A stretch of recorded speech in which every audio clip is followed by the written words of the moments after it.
So you've got a new digital camcorder and you shot a whole whack of compelling video of the family at Christmas, or in my case, of me fishing on the river. Well, now it's time to get editing. First, we need to transfer the video from our recording device into our computer.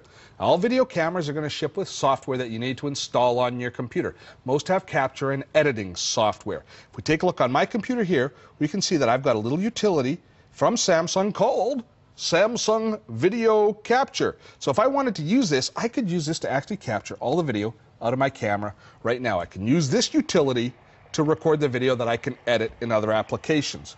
But I think I have a better solution in mind. Now, as I mentioned earlier, most cameras come with some video editing software. Now, the quality of this bundled software varies from manufacturer to manufacturer. Some of them even bundle Premiere Elements with their camera. But right now, we're going to look at a baseline product, one that ships with every single Windows computer, and that is Microsoft Windows Movie Maker. Now, it's nowhere near as powerful a tool as Premiere Elements is, but it does some things very well. For instance, importing video. So how's about we move some video from the camcorder into the computer and we use Movie Maker for that. Now, in Movie Maker, it's all task-based. You can start with the very beginning, which is capturing from a video device, and that's what we want to do because it's going to walk us through the process very nicely. First thing it's going to do is it's going to choose a driver. In this case here, it's going to choose the Samsung Video Driver. It's going to use the same software, the same basic software that I would have used had I used the Samsung Video Capture software itself, but it's going to put it in a more advanced wrapper. Moving along, I'm going to give it a title. This is so I can find it later. I'm going to call it Steve's Video. This is so I can find the right file to import it later on into Premiere. And here is the most important decision I have to make all day. This is the quality of video that I'm going to import. Now, this is similar to when we import photos into our computer. Typically speaking, we import photos in fairly high resolution in our computer. But then, depending on where we're going to use them, we'll save those photos in different resolutions. For example, if you're going to email a photo to somebody, you'll reduce the size of the photo, you'll compress it more with JPEG to send it so that it's a smaller file.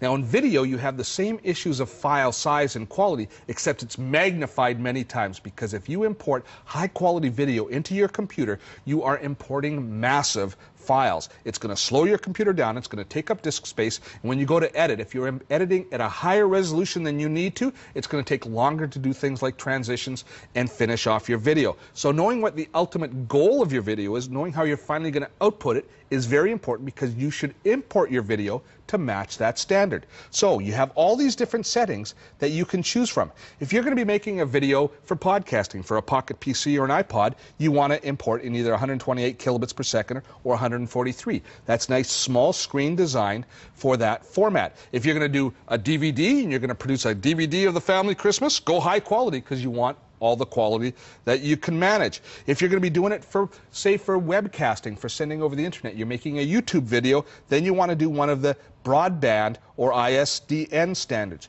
You want to import the video at the correct level, and it's going to make things that much easier. Once you've determined the level, and I'm just going to choose for local playback, which is a nice mid-range, then we go to the next frame.